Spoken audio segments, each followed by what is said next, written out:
Ladies and gentlemen, my name is Tyler Healy. I'm here today interviewing a good friend of mine, Mr. Steve Austin. He's going to be part of our St. Patty's Day celebration on March 16th. And so, Steve, thank you for doing this interview with me. Well, Tyler, I thank you very much, sir. Would you mind telling me a little bit about your musical history? I know that you have a long musical history, and you're an audio engineer, you're a professional musician, and I'd like to learn a little bit more about that. Well, I basically started out in the early 1990s, and I got lucky and got signed around about 1993 with my band Today is the Day. And, from there we just toured a whole lot, released a lot of records and whatnot throughout the years. And, in the meantime, with all that stuff, I make records for folks as well. I mostly have been based in the heavy metal world and noise rock world most of my life. And, so there's a few you might know out there that I've done. Lamb of God, a heavy metal band, Converge, Jello Biafra from the Dead Kennedys, done scores for PlayStation video games. You also recorded my album. And Just I throwing that in actually there. was lucky enough to produce these guys' album, which was amazing, by the way. I think Tyler and these guys are absolutely incredible. And this came up about the show on St. Patrick's Night, and I said, hey, this sounds like a good time to get together with some friends and play a little bit of music. So at our event, you're not going to be doing the metal music though. You've taken a little bit of a shift, and you're going to be doing country, right? Yeah, it was during COVID. It's like right at the beginning in around 2020. I, like everybody else that was held up in their house and kind of isolated away. I started thinking a lot about, just acoustic music and so forth, and the music that I grew up with, because living in Tennessee and both my parents from down south, all the music that I ever understood up until I was probably 13 years old was all the classic country, like Willie Nelson, Waylon Jennings, Townes Van Zandt, David Allan Coe, Johnny Cash, and at the top of the pile, what I'm sure many people that love country music or play country music is obviously the king, Hank Williams Sr. And, I was lonely and sitting here losing my mind. And Through COVID, no music happening. Yeah. No music happening and stuff. And I started thinking about a lot of, just about music in general, about how did it all begin, and what is different about it today than maybe it was a long time ago, because all those different country and even folk artists like Neil Young and Bob Dylan, I saw a certain beauty in that, and that's when I adopted that dog. I'm sorry. She wants to be in the interview. Yeah. The Hannah's up there probably right now. Oh yeah, no, it's all good. So through COVID, you started to think about more the roots of music, basically. Yeah, the roots of rock and roll. Yes. Because to me, honestly, I think rock and roll 100% began with Hank Williams Sr. There was something about the way that he played and the way he sang and the tone in his voice and the way he lived. the way he lived, and he Yep. put his heart into his songs, that it was 100% real. And it's like, I think there's a quote by David Allan Coe that said something like, I want to play music that makes you feel something inside. Right. And all that music back then, because the technology obviously wasn't advanced like it is today, Sure. really put the emphasis on talent of the songwriting and the playing, and it kept it really honest and real. And I felt like maybe a little bit of that stuff was like missing these days a whole lot. And I just started playing, and once it's all started rolling and everything, it started with one song. I wrote this song called "Am I Just Crazy?" And when I got through doing it, I think everything that me and my wife had been going through during COVID, all of a sudden we finished that song, and I think we both started crying or something like when I got through playing it because it was a dark song and it was a song that really just hit home at that time, like of being isolated away. And these are original songs? Yeah, Yep. these are all my songs, and I I just I had no plan in what I was doing with this. This was just simply for me to, I didn't have my guys from my band here. I didn't have anybody to jam with, and so me and my acoustic guitar sitting down writing. I was trying to kind of keep myself sane by writing a musical diary, I guess, while that was going on, and suddenly a year went by and I realized that I had written like somewhere around 15 or 16 different songs, and then I thought, you know what, this just really means so much to me that I really want to just keep going and take this to the fullest of like what it can be. Sure. So I tried to involve some other folks in it Yep. as well. And chance would have it, this amazing musician from in Bangor, Dana Flood, lived up there. And the pedal steel's like one of my favorite instruments of any. And luckily, Dana is considered by many to be one of the greatest steel guitar players of all time, along with Buddy Emmons and stuff like that. And He came down and recorded with you? yeah, he listened to the music and he was wanting to be a part of this, and so he came down and we worked on the songs and got everything going, and little by little everything started coming together, and so now I have a album that's almost done, and it's called Mark Cards and Loaded Dice, and it'll probably be out sometime early this summer. And we need a little bit of fiddle on this thing, and I reached out to a good friend of mine. Her name's Ryu Bennett, and she is just an amazing fiddle player, violinist. She plays for the Bangor Symphony, lots of different orchestral things as well. She also has like a band that she plays in as well that's more on like the Django Reinhardt and mixed with some Appalachian music and so forth. And so we got her in on it here with us, and so now all I need to do is just wrap up a few things, and then that thing will finally be in the can. That's awesome. So you're gonna have a whole album, country album, and it sounds like you got really good musicians, in on this thing. So it's quite a shift, because like I said, I know throughout the recording process, getting to know you, learning of you're a wealth of knowledge when it comes to the music industry. You've had a lot of great experiences. I feel like a lot of musicians hope to achieve for. You know what I mean? With your Today is the Day project as well. So this is a complete shift from that sort of music. It is. Today is the Day's been my life like for 31 years now, and we have the greatest fans in the world. The Today is the Day fans are absolutely real music fans, and today's the day for me has always been to create the most challenging and hopefully new music that you've never heard before with the band, but still playing within like a heavy metal genre.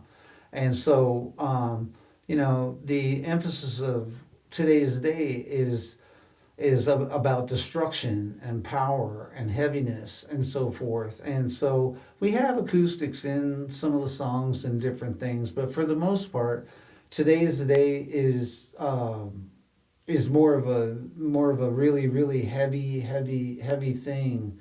And I think that what ended up coming up out of this is just that I've been doing this for 31 years and I haven't really ever had like a per se side project that's my own or just any other endeavor.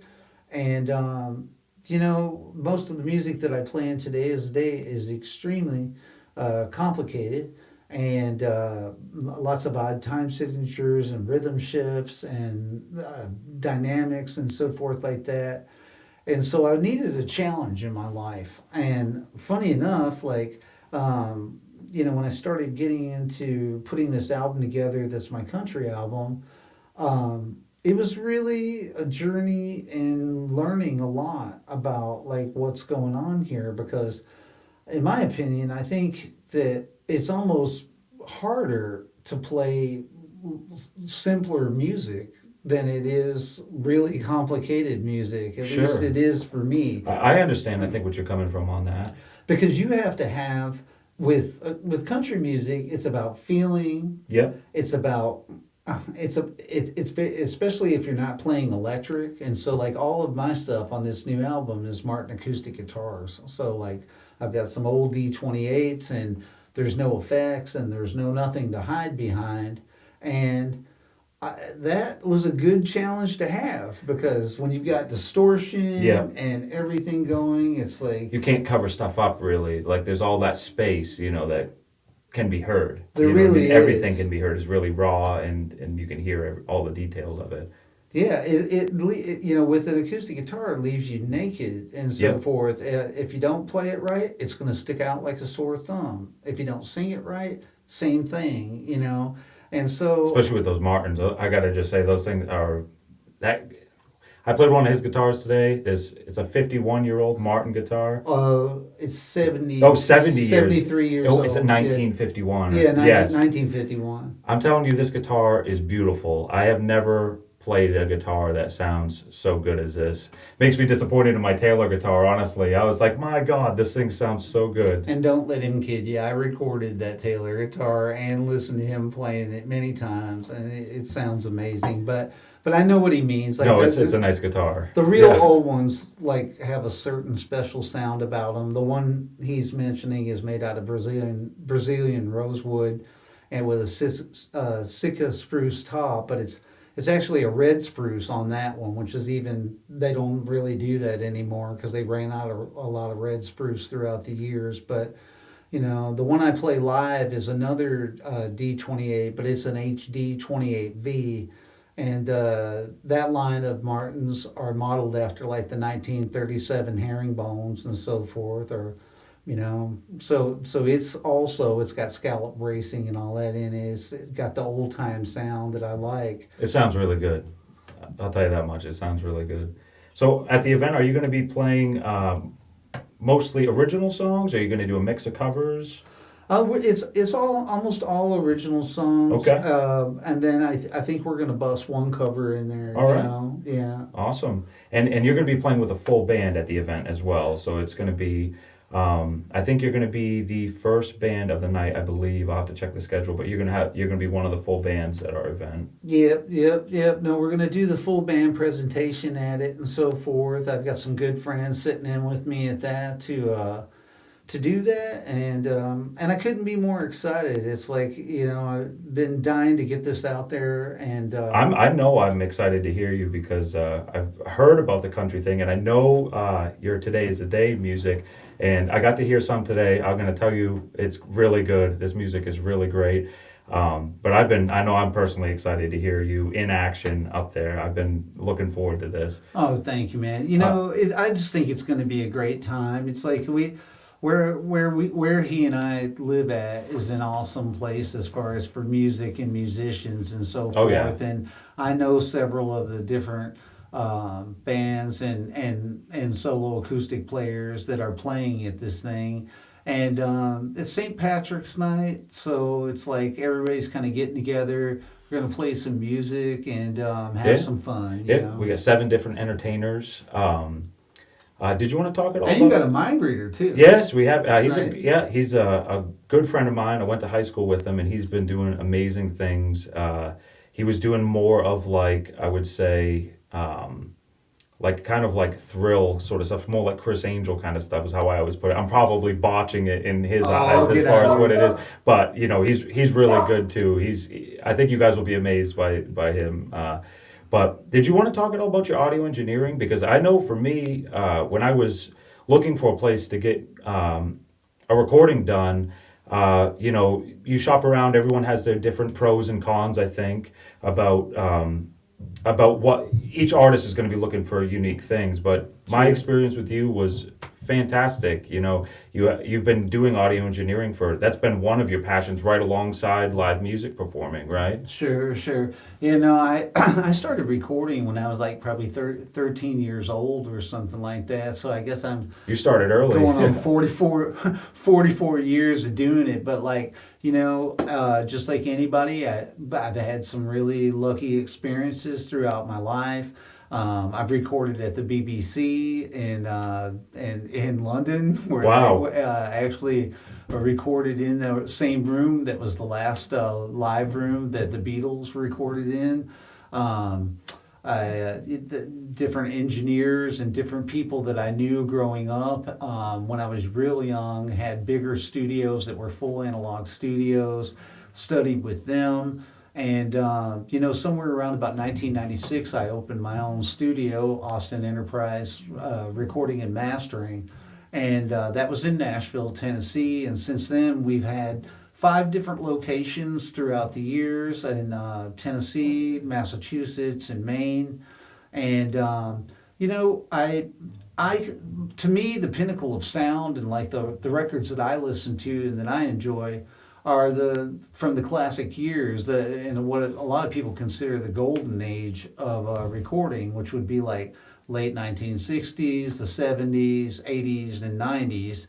And all that music was made with real record making gear. So like Neves and APIs and Neumann microphones. Recording real instruments. Yeah, recording real instruments and so forth. And so my studio here in Maine is a pretty specialized place. Like, we've got state of the art digital as far as like what captures the sound with the Apogee Symphony Mark II, and then on the other side of the coin, all of the sounds that we make are through preamps that go back to the late 60s and early 70s and so forth. So it's like, if you want to have a record that sounds like a real album that you've listened to and loved, whether it be anybody from Willie Nelson to Iron Maiden or King Crimson or Pink Floyd or whatever, that's what I built this studio's equipment around and so forth. I don't think we even have a mic preamp in this place that wasn't made over 50 years ago and so forth. But I love that sound. All those records shaped my life Sure. and so forth. Listening to Black Sabbath and Led Zeppelin and stuff like that. And so for me, it's like it's a sound that I've always grown up with. And when people come in here, I give it my all. I put everything that I got into it, and I try to almost think of myself as maybe like an extra member of the band that's about that big and stay in the background. But Yeah, no, totally agree with that. I know my experience with you, you know what I mean? I learned, it was my first time recording an album, but I learned a lot, just from being in here and seeing you do your thing. Super knowledgeable. You came in with pointers and advice on areas that we weren't even considering because, we hadn't really done it, you know what I mean? So Right. like you said, when you're talking about being like a member of the band that's like this, totally true, in these little bits of knowledge that you can put out there that we might not, totally be thinking, because we don't have the experience, Yeah, I mean, and that's the way it all always comes together and works. It's like throughout the years, it's like it went from a 4-track to a 8-track to then finally my own studio, Yep. then Studer 24 tracks and 1/4-inch mix down decks and 36 channel boards. I mean, we've had all kinds of different configurations of the studio and stuff, but it's been a lifelong learning experience of making records. And I mean, thank God I've had some good success with different ones that I've done. And just overall, I mean, I guess it would be an understatement to say that I'm just really passionate about music. It doesn't just have to be my music. In fact, when I'm working with other people and stuff like that, I feel like it's the greatest commitment and responsibility that I need to have, because people work so hard on music and it takes so many hours and Mhm. time and money and everything of trying to get together to make something great. Sure. And and so I want to see that vision come true, and so we have a lot of good times out here. We're out in the woods. We have nobody bothering us and so forth. We live in what's called Down East Maine. It's kind of up the coast and so forth in Maine. It's a great environment, you know what I mean? Yeah, it's really peaceful and quiet out here and so forth. And I feel like most of the people that come out here to record with me can kind of relax into what they're doing and really focus on what they're doing, as opposed to, say, when you're in a major city and there's the FedEx guy coming by and these people coming by and all Yeah. kinds of distraction. It's a lot more private and chilled out here when we're working on music, Yeah, no, well, Steve, thank you so much for taking the time to do this, and thank you so much for being a part of our event. If you guys would like to come, we have 7 entertainers. Steve Austin and the band is going to be one of them. It's March 16th, 7 to 11 p.m. at the Bangor Elks Lodge Event Hall. You can get your tickets online at Eventbrite, or you can buy a wristband the day of, which will get you into the event as well. And like I said, thank you so much again, Steve. Awesome. Thank you, Tyler, Got man. Looking forward to it, buddy. Yes, sir.